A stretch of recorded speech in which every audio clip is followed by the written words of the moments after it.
Plaintiff Valerie Warren grew up in the projects of Chicago. And back then, people fought with their hands and apologized soon after. Valerie wanted better for her own children, including her daughter, the defendant.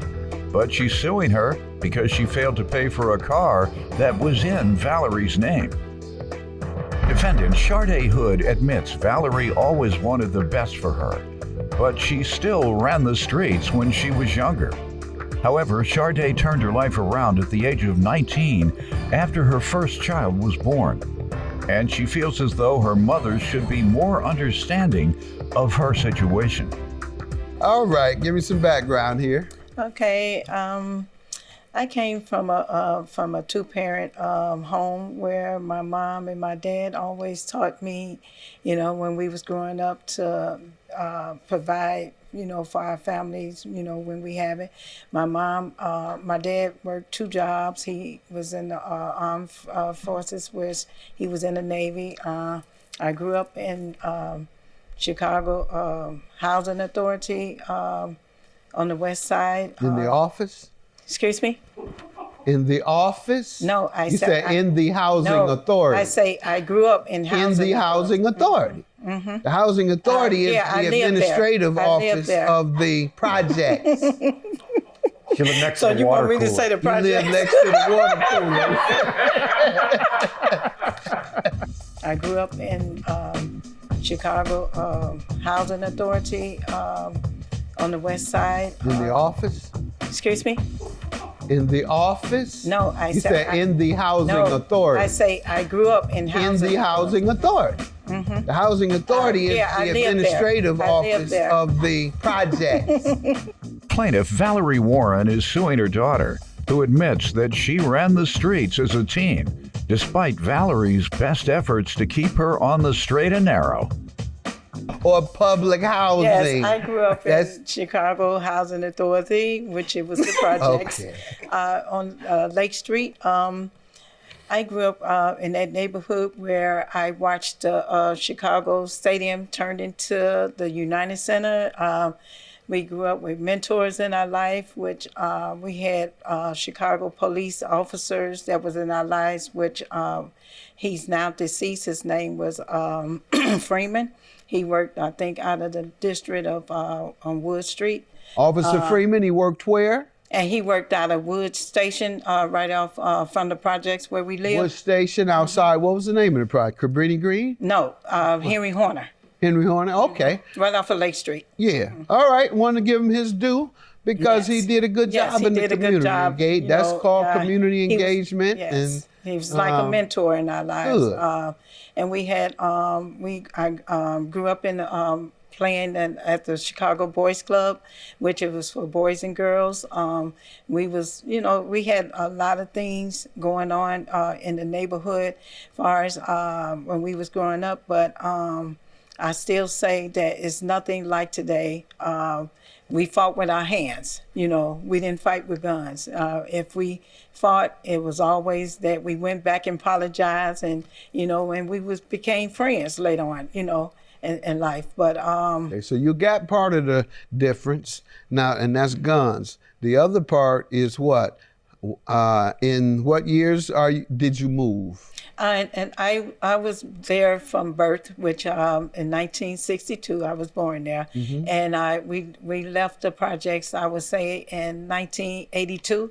That was after I graduated. 1982. Yes, 1982. About a year before all the guns and drugs came. Yes. That's why you had that lifestyle, and I'm glad you pointed that out.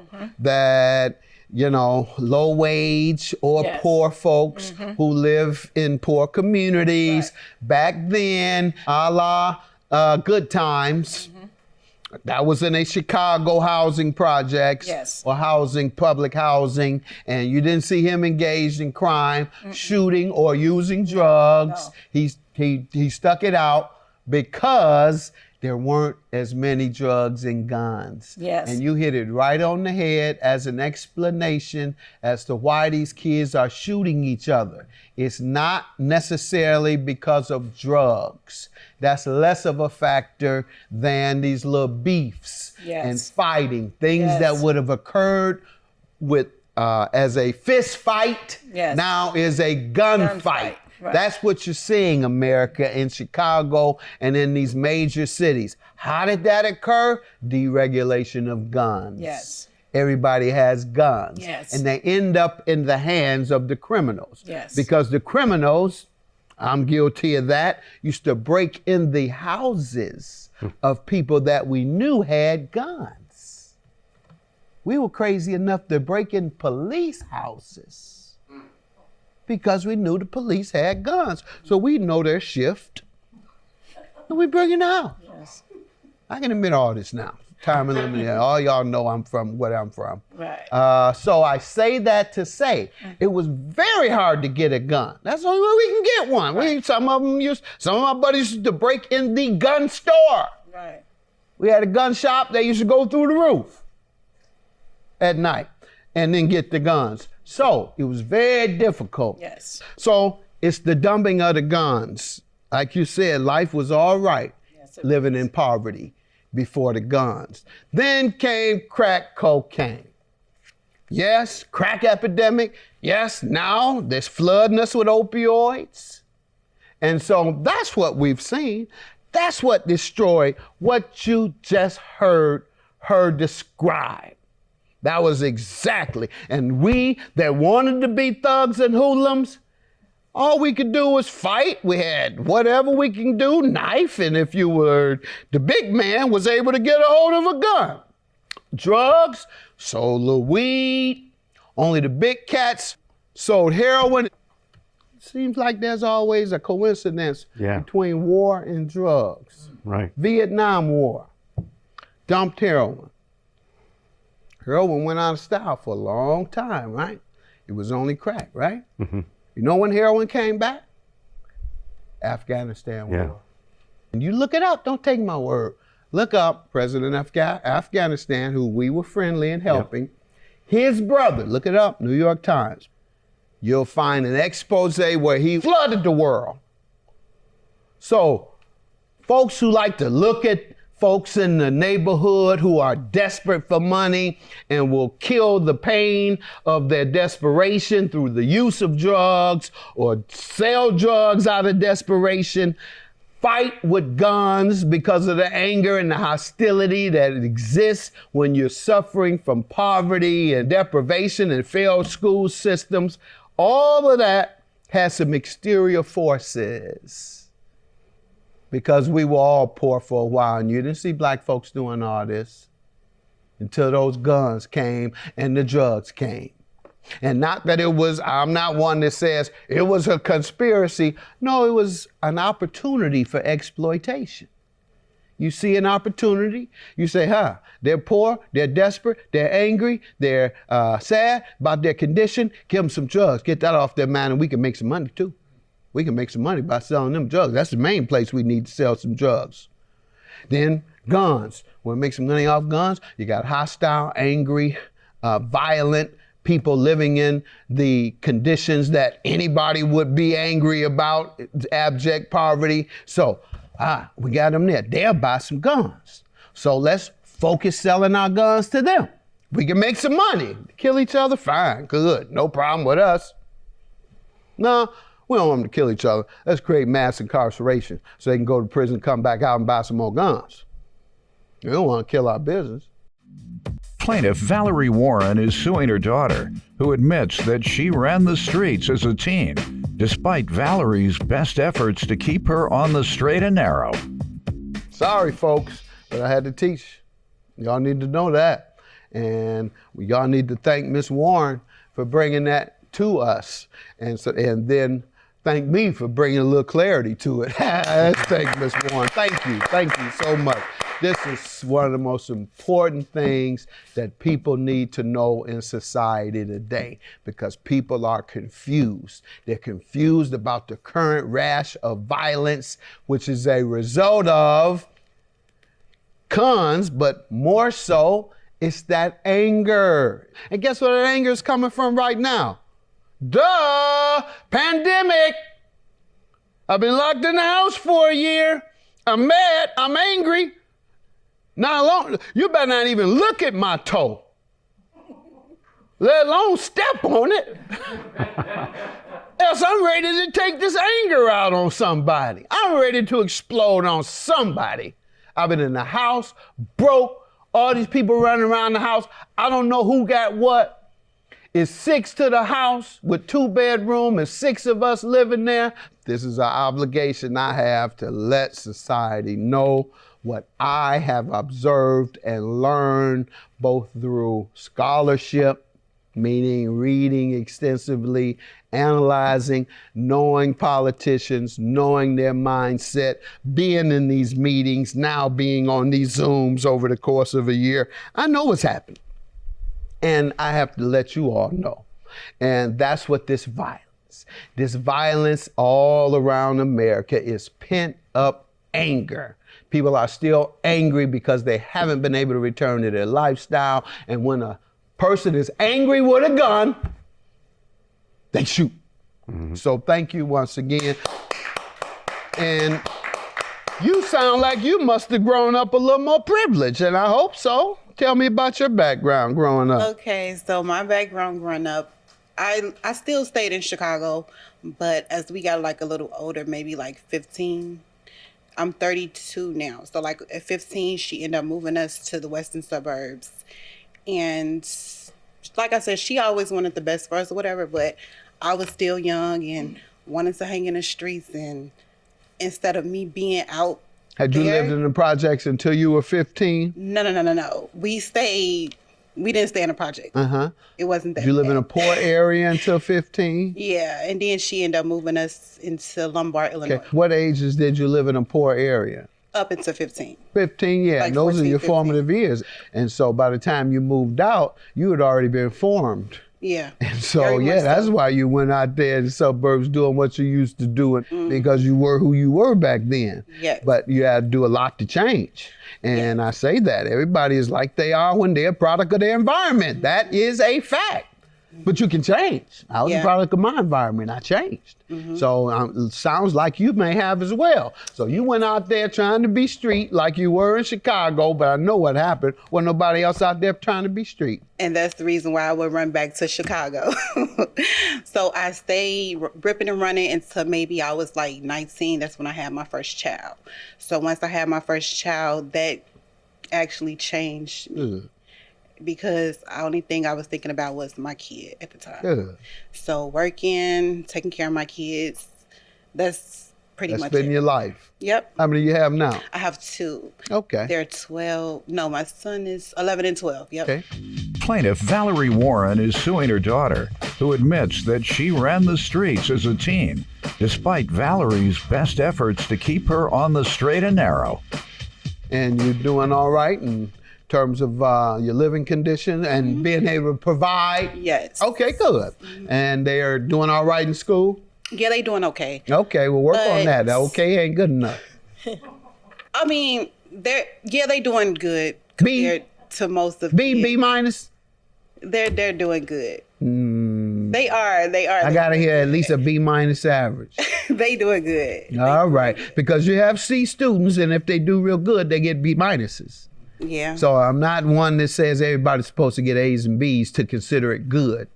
But I do think everybody should be able to get a C average, and if you focus and you're a C student, you should get a B minus. Yeah. There it is. I'm a B student, always was in school. Every now and then I'd get a B plus when I had to prove something to the bougie kids who thought they were smarter than me because I was from the project. I said, I got to prove something this. I see they think they smarter than me. I think I'm going to prove something this semester.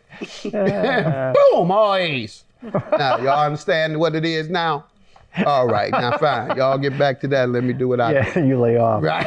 Then I come back, y'all say I'm what? So use that as motivation too when people try and talk about you because of where your background is. Why are you suing her today, your daughter? I'm suing her because she asked me to get a car in my name so she can be able to drive to work. Her job, she's not able to get public transportation to her job.